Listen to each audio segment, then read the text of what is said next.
자, 이번엔 머닝 파트 2로 가서 시장 대응과 그 전략에 있어서 조금 더 깊이 있게 인사이트를 들어보겠습니다.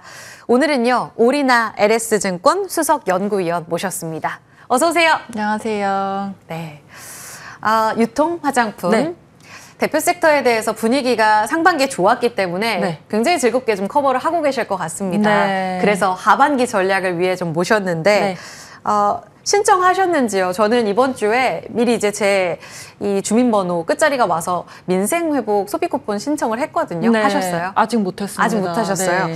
근데 주가만 놓고 봤을 때는 왜 이렇게 잠잠하지? 라는 생각이 듭니다.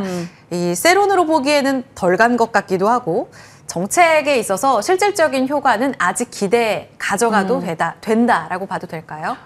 네, 일단은 저희 2020년 5월에 지급됐던 코로나19 재난지원금 때를 생각을 해보시면은 지급이 5월부터 시작을 했었었는데, 백화점 업체들이 6월부터, 5월까지는 당시에 역신장을 하다가 6월부터 명품 부문하고 가전 부문이 두 자릿수 신장을 하면서 2분기 실적이 좋았던 모습이 나왔었거든요. 그래서 아무래도 과거에 저희 사례를 돌이켜 봤을 때 이렇게 좀 적극적인 내수 부양 정책이 이제 전반적으로 소비의 훈풍을 불러일으킬 것이다라고 보는 시각은 여전하다라고 말씀을 드리고 있고, 그래서 이제 또 하반기가 워낙에 소비 성수기다 보니까 이런 부분들 감안했을 때에는 저희가 여전히 기대를 해볼 만하다 이렇게 말씀을 드리고 있습니다. 근데 어쨌든 연초에 새 정부가 출범하고 나서 워낙에 기대감 때문에 많이 이미 올랐던 부분들이 주가가 있다 보니까 이제 그런 부분들로 봤을 때에는 실적으로 좀 증명되는 업체들이 주가 흐름이 좀 지속적으로 좋을 것이다 이렇게 전망을 하고 있는 상황입니다. 네.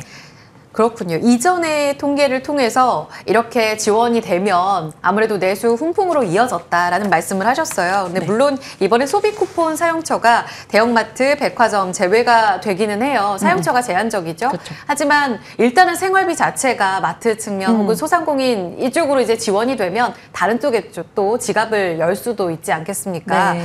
그러면 실질적으로 가장 수혜를 받을 수 있는 뭐 마트, 백화점, 편의점 어느 쪽이라고 보세요? 아무래도 채널별로 봤을 때는 사용처로 지정이 된 편의점에 대한 기대가 좀 가장 크게 나타나고 있는 상황인 것 같은데요. 실제로 2020년 재난지원금 때도 이제 편의점에서 의외로 많이 늘었던 소비 품목 중에 하나가 이제 담배 보루 매출이었었는데, 왜냐하면 당시에 코로나19 때문에 해외여행을 못 가시다 보니까 면세점에서 구매하시고 싶으셨던 담배 보루를 이제 편의점에서 구매하셨던 내용들이 좀 많았었습니다.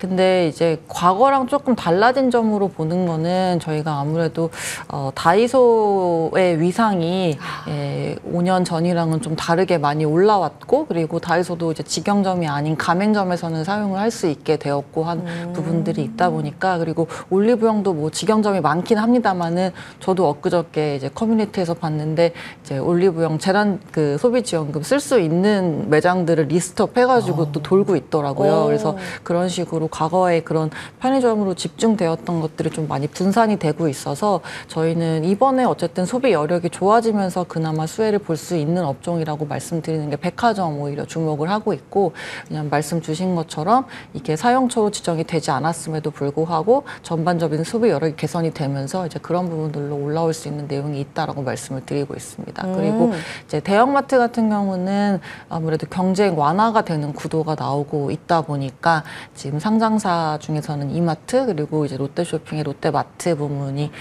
그나마 이제 수혜를 받을 수 있는 내용이라고 말씀을 드리고 있고요. 그래서 전반적으로는 다 좋은 소비 환경이 예상이 되고는 있습니다만 이제 실적 측면에서 봤을 때에는 백화점이 좀 레버리지 효과를 크게 받을 수 있을 것이다 이렇게 전망을 하고 있습니다. 그래요? 네. 그러면 실적 시즌 이제 코앞까지 이제 개막을 했는데 지금 롯데쇼핑 같은 이마트 네. 이쪽보다는 백화점 쪽이 더 좋을 거다라는 이야기를 하셨거든요. 하반기에 가장 드라마틱하게 지금 턴어라운드 종목을 찾으려는 시장의 발빠른 움직임이 수급으로 나타나지 않습니까? 네. 여기서 가장 실적 개선 반등에 있어서 주요하게 보고 계신 종목이 어디예요? 일단은 말씀 주신 백화점 업종을 주목하고 있고 그 안에서는 신세계 저희가 주목을 하고 있는 종목입니다. 아무래도 백화점 업체들이 최근에 2, 3년간 구조조정을 단행을 해왔다 보니까 이제 비용 구조가 슬림해져 있는 상황이고요. 그리고 더불어서 이제 하반기에 관세 관련해서 상대적으로 자유로운 업종이 내수 업종이고, 그리고 이제 외국인 관광객, 특히 이제 중국인 무비자 효과가 이제 시작이 되게 되면은 아무래도 그런 부분의 소비가 또 이제 백화점으로 흡수가 되는 부분들이 있고, 실제로 뭐 아시겠지만 더현대 서울이나 그리고 뭐 저기 명동에 있는 점포들 같은 경우에 외국인 매출 비중이 크게 많이 올라온 상황이다 보니까요. 이제 그런 부분들이 있고, 그리고 또 이제 신세계 영위하고 있는 면세점 사업 같은 경우도 지금 바닥을 찍고 개선이 되고 있는 상황이다 보니까 뭐 이런 흐름과 다 맞물려서 저희가 가장 좀 실적 개선 여력이 크다라고 보는 종목이 이제 신세계라고 말씀을 드리고 있고요. 편의점 같은 경우는 3분기가 성수기이고 또 이 민생지원금 사용처다 보니까 개선에 대한 기대가 조금 있기는 합니다만은 저희가 지난 방송에도 좀 오래되긴 했지만 말씀드렸다시피 지금 출점이 좀 많이 된 상태예요. 그래서 1988년도에 처음으로 업태가 도입된 이후에 작년에 처음으로 점포 수가 감소를 했거든요. 그러니까 이제는 출점을 늘려가긴 조금 어렵고 점포당 매출액을 많이 끌어올려야 되는 상황인데, 근데 그렇다 보니 신규 카테고리로 지금 최근에 공을 들이고 있는 품목이 화장품이랑 건강기능식품인데요. 근데 이게 다이소랑 올리브영이 워낙에 또 잘하고 있는 품목이다 보니까 이런 부분에서 강점을 좀 뚜렷하게 나타내기에는 좀 시간이 걸리지 않을까 이렇게 보고 있고, 또 4분기가 또 추우면은 이게 비성수기고 또 너무 춥고 너무 더우면은 이게 날씨 영향을 크게 받는 업종이 또 편의점이어서 그런 부분들 좀 같이 보시다 말씀을 드리고 있습니다. 그렇군요. 네. 실적 턴어라운드는 신세계에 집중, 편의점은 그 효과를 완전히 돌아서서 좋아지기까지는 조금 시간이 필요하다라는 의견도 들어봤습니다. 그럼 이번엔 화장품인데요. 글로벌 이 각 국의 이 수출이 증가하게 되면서 화장품은 뭐 초호화를 나타내고 있는데요. 종목별로 조금 성적표가 엇갈릴 수 있다는 전망들도 나오고 있습니다. 이번에 2분기 성적표에서 가장 기대되는 부분은 뭘까요? 실적은 일단 ODM 업체들은 뭐 지금 높아진 눈높이 컨센서스에 부합할 것으로 전망을 하고 있어서 저희가 기본적으로는 이제 ODM 그리고 타픽, 코스맥스는 계속 유지를 하고 있는 상황이고요. 그리고 이제 그동안에 중국 쪽에 좀 내수 부양이 될 것이다. 그리고 또 1분기 때 이제 아모레퍼시픽 중국 사업이 BEP를 조금 넘어서는 구간으로 들어서면서 이제 이쪽이 좋아질 거라고 기대를 좀 많이 하셨던 것 같고, 그리고 LG 생활건강 같은 경우도 중국 쪽에 워낙에 이제 프레젠스가 좋기 때문에 이제 중국 내수가 좋아지면은 이쪽이 좀 사업의 실적 개선이 이뤄질 것이다라고 봤던 부분들이 있었는데, 근데 2분기까지는 사실 중국 쪽 모멘텀은 약간은 좀 기다려야 될 것 같고, 뭐 보셨겠지만 여러 가지로 중국 정부가 노력을 하고 있습니다만은 소비가 조금 약간은 지연되는 것 같아요. 회복이 되는 부분들이. 그래서 이쪽은 좀 하반기를 좀 더 지켜보고 있는 상황이고요. 그리고 뭐 워낙에 요즘에 또 언론상에 회자가 많이 되고 있습니다만은 뭐 APR 같은 새로운 기업들이 또 레가시 업체들의 또 시총을 넘어서기도 하고 그런 모습들이 나오면서 굉장히 빠르게 좀 트렌드가 바뀌고 있는 내용. 그리고 또 화장품 업종의 색깔 자체가 약간은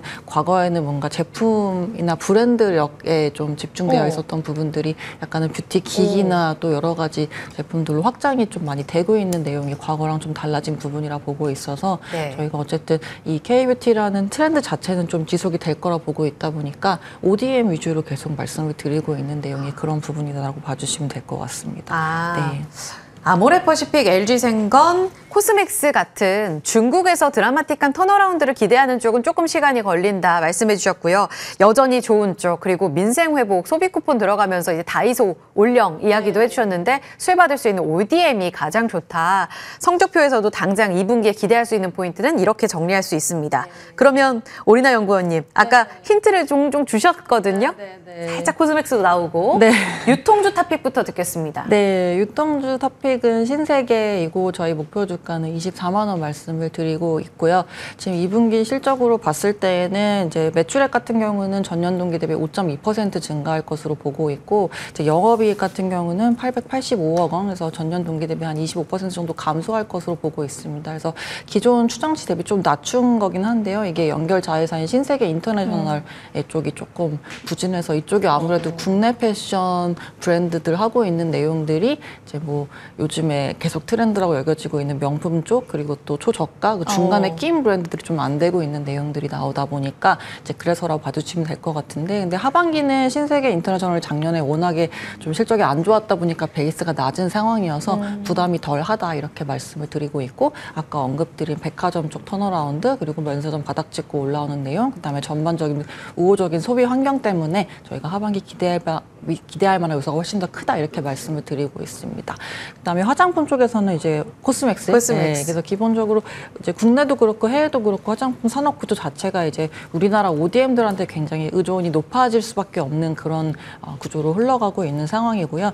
그래서 매출액은 YOY로 15% 증가할 것으로 전망을 하고 있고, 그리고 영업이익 같은 경우도 이제 YOY로 36% 증가한 636억 원 예상을 하고 있어서 네. 지금 컨센서스에 충분히 부합할 수 있을 것으로 전망을 하고 있습니다. 그래서 저희가 요즘에 유통업도 그렇고 뭐 화장품 쪽도 그렇고 굉장히 트렌드가 빨리 바뀌고 또 무신사 같은 맞아요. 새로운 업체들도 상장을 준비하고 있다는 얘기도 들리고 해서 계속 좀 여러 가지로 드릴 말씀이 많을 것 같긴 한데, 어쨌든 이런 좀 빠른 트렌드를 계속 좀 캐치를 하시는 게 이제 유통 및 소비재 전체적인 투자 흐름에는 좀 좋을 것으로 저희가 전망을 하고 있습니다. 목표가 34만 원 네. 지금 잡아주셨어요. 24만 원 하회하고 있는데 성적표 나오기 전이 기회가 된다. ODM 계속해서 눈여겨보도록 하겠습니다. 플랫폼이 바뀌고 있어서 그 안에서 잘할 수 있는 ODM 이렇게 좁혀가는 게 핵심인 것 같아요. 오리나 LS증권 수석연구위원과 유통 화장품 집중적으로 다뤄봤습니다. 고맙습니다. 네, 감사합니다.